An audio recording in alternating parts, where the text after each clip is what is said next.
arts and the environmental issues. I worked for the circus, and I was an artist. I was the artist in residence at Island Gallery last fall, doing an environmental project in the Virgin Lakes area. But anyways, right now I'm going to talk to you about a project of mine that I call Ocean Treasures. Make it bigger.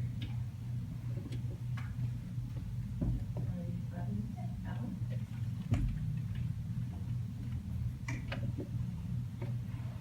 Yeah. Okay. So, I've been working at East Coast Outfitters guiding kayak tours. This will be my third summer of guiding tours. And as I paddle, I often encounter garbage in the water, floating plastic stuff usually. And so I would just pick it up as I paddled. And last year, I started to notice that there was kind of a lot accumulating on the deck of my boat throughout the day.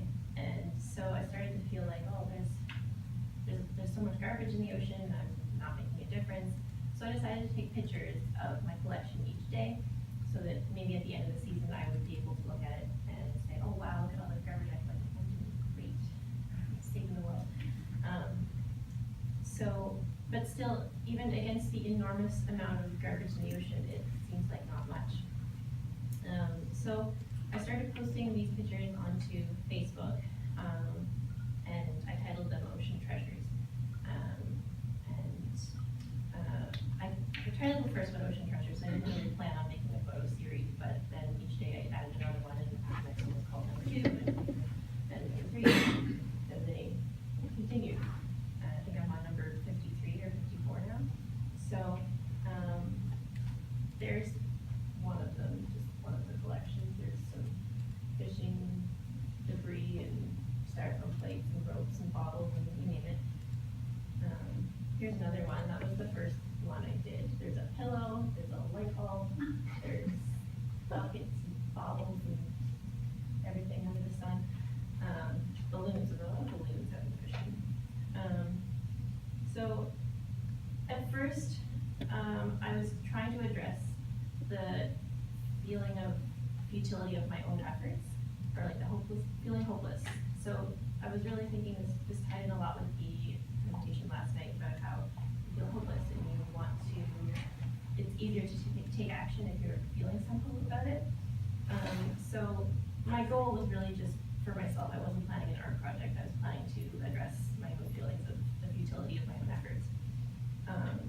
And while I did collect an impressive amount of garbage over the season, I didn't find that the visual record of its accumulation really did anything to suppress my feelings of the futility of my efforts.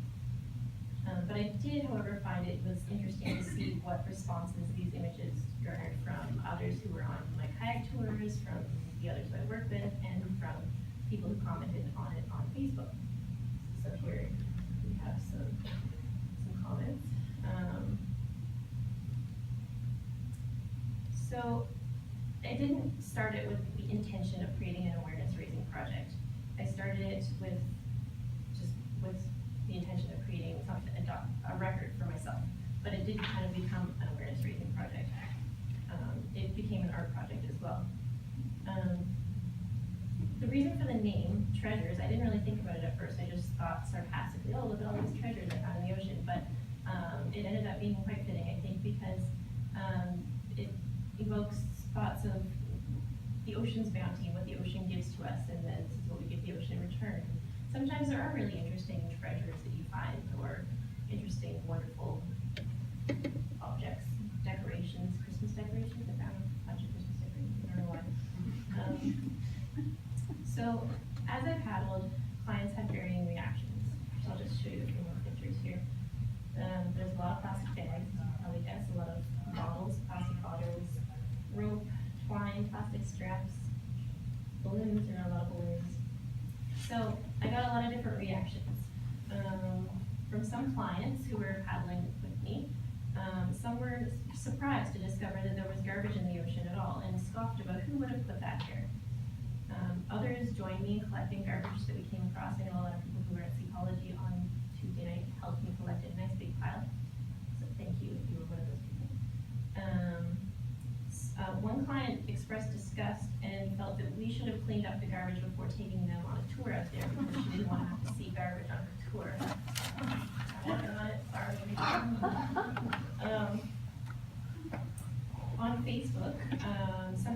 a lot of people thanked me. Some were impressed with some of the strange things that I found, as well as the volume. But others wondered where my pretty pictures of natural scenery had gone and why they could be replaced with pictures of garbage. It's a valid question. And some others even contributed. So others had seen my pictures and then thought, oh, look, I found some treasures too, and took a picture and posted it for me to see. So that was interesting. It spread. So there's half a MacBook Pro. That wasn't floating. That was fished out at low tide. Not really sure. Someone suggested that I try turning it off and then on again.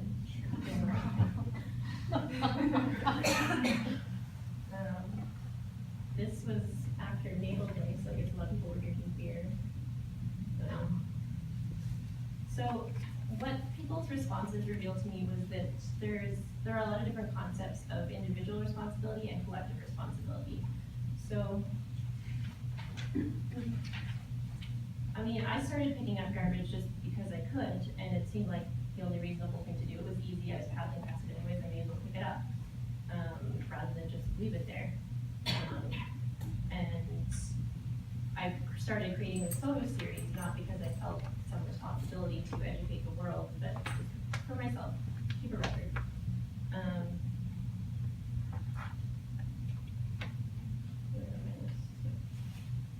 Okay, so what I discovered through engaging people is that there are a lot of different concepts of individual and collective responsibility.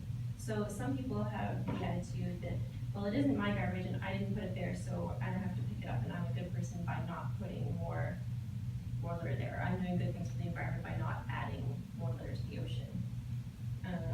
Some people think, why doesn't someone pick that up? Someone should really address that problem. Someone else should do something about that. Some thought that the garbage was ruining their beautiful photos of a pristine beach that's not so pristine because there's garbage on it. True. Others would pick it up because they're paddling past it, so why not pick up garbage? Same as if you're walking down the street and there's garbage, why not pick it up?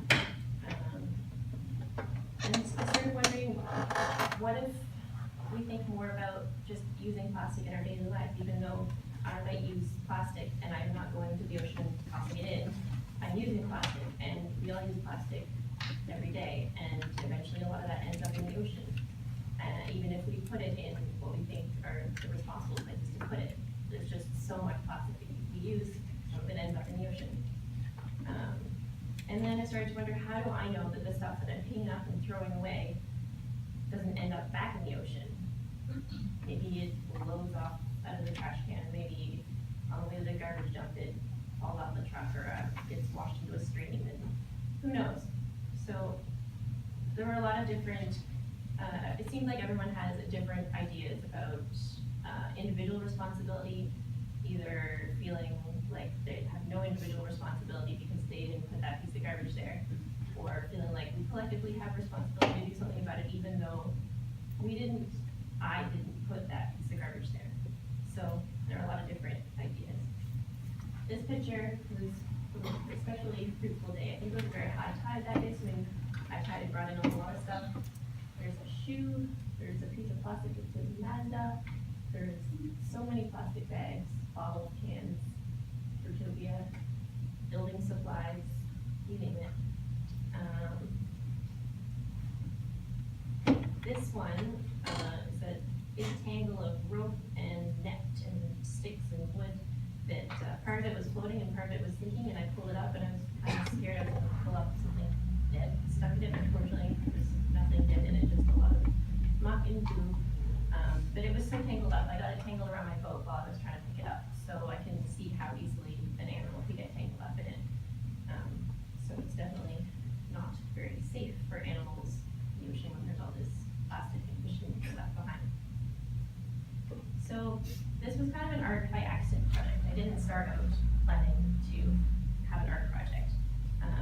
So, I mean, I do consider myself an artist. I'm an artist, but I don't think you need to consider yourself an artist in order to respond artfully to or creatively to the problems that you see around you.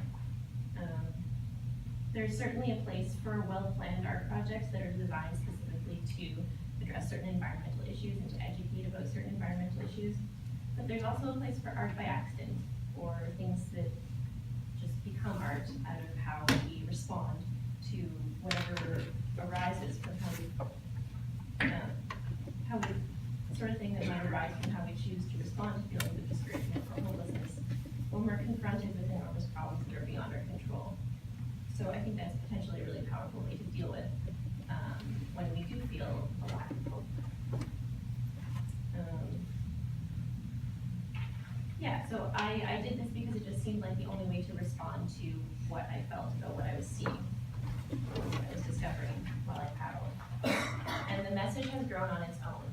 I didn't decide, I'm gonna make a message, I'm gonna educate people that there's garbage in the ocean. So a lot of people know there's garbage in the ocean. Some people don't.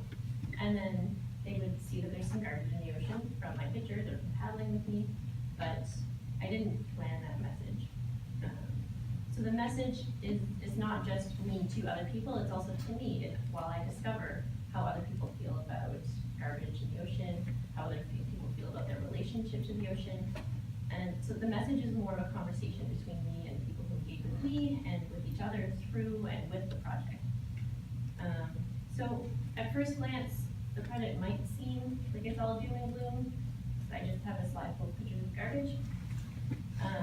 But I think it's not just about what a terrible state our oceans are in. It's also, I think, somewhat hopeful, partly through its playfulness, because look at the treasures I found today. And some of these actually were treasures. There's the orange thing up there is a bait bucket, and the owner of the kayak operation, his son, was very excited because he took it and he was using it as a pail in the stand. And then his older brother took it with catching crabs and kind of reeled kind of this bucket. So, sometimes there are treasures, actual treasures. And sometimes it's sarcastic. They're not very wonderful treasures that I find. But it's playful. It's an attempt to be slightly humorous. And it gets people thinking. And there's this much less garbage in the ocean now because I and other people picked it up. So I guess that's a good thing, even though there's a lot more. And perhaps people are considering more how they use plastic. So here's another collection of stuff.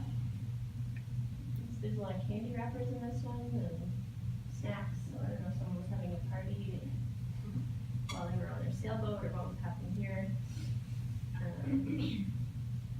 There's a lot of bottles and styrofoam. Styrofoam gets broken up and floats around, and I don't know what the pieces were originally, but lots of balloons, always lots of balloons. There's a plastic toilet, as you can see in the comments here. I couldn't carry it, it's too big. And so here's my last slide. What's next for Ocean Treasures? It's ongoing, and it probably will be ongoing as long as I'm paddling and encountering garbage that I'm able to pick up. Maybe it will grow into something else. I don't know. Maybe sculptures will emerge from the stuff that I collect. Maybe other people will continue to add to it. I recently discovered what a hashtag is. Go hashtag Ocean Treasures, and maybe that's what I learned last night. Maybe that's a way to spread things that other people will add to this hashtag. So yeah, that's it. And this, my last slide is a little happy face and a little dead balloon. Hopefully, but not. Yeah.